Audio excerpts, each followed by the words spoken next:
tarda. No. Estem als Estats Units, on s'està negociant el lockout. I algú es preguntarà, què és el lockout? Lockout és un lleidatà molt prudent que quan algú vol fer alguna cosa una mica agosarada, diu, vigileu, que algú podria prendre mal. Aquest és lockout. Però seguim amb les negociacions.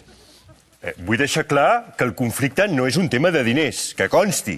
Ara, si cobréssim un 50% més, ens posem a jugar demà mateix. Unes demandes raonables, sens dubte. I sembla que li han fet cas. Però què és això? El seu bitllet per tornar a Barcelona. Així tu encara tindràs temps de jugar contra Obradoiro.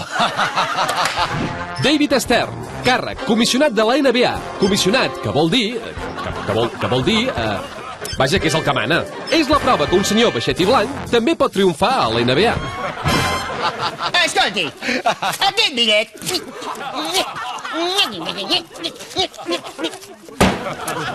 Se'l pot fotre pel c***! Vostè és periodista i no sé què li importa si guanya més o menys en Gasol. Perquè tinc un programa apostoflant que es diu NBA Total. I si no es juga a l'NBA, s'haurà de dir Total a seques. Senyors, calma, La nostra posició és inamovible. Això s'ha acabat. Tranquil, això ho arreglo jo. Tranquil, Pau. El bon en Pau. He's a little bit crazy. Oh, yeah? Sí, oh yeah. Un moment! Aquí ho teniu. Els diners per la negociació. D'on els has tret? M'he venut la casa, la tele, el cotxe i el gos. I m'he compromès a escriure 15 llibres més, dels quals n'he cedit tots els drets. I també he signat un paper que, quan em mori, la màfia xinesa es quedarà amb tots els meus òrgans. I el que és pitjor, he hagut de subestar el meu autògraf de Shaquille O'Neal. Espero que en tot això n'hi hagi prou. El lockout s'ha desbloquejat gràcies a la contribució desinteressada de Mr. Jordi Rovirosa.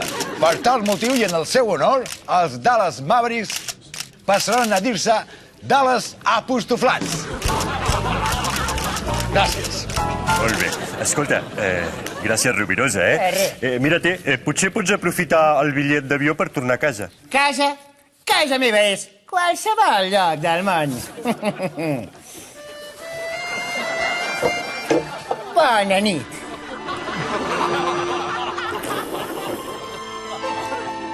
Aniré a dormir per allà.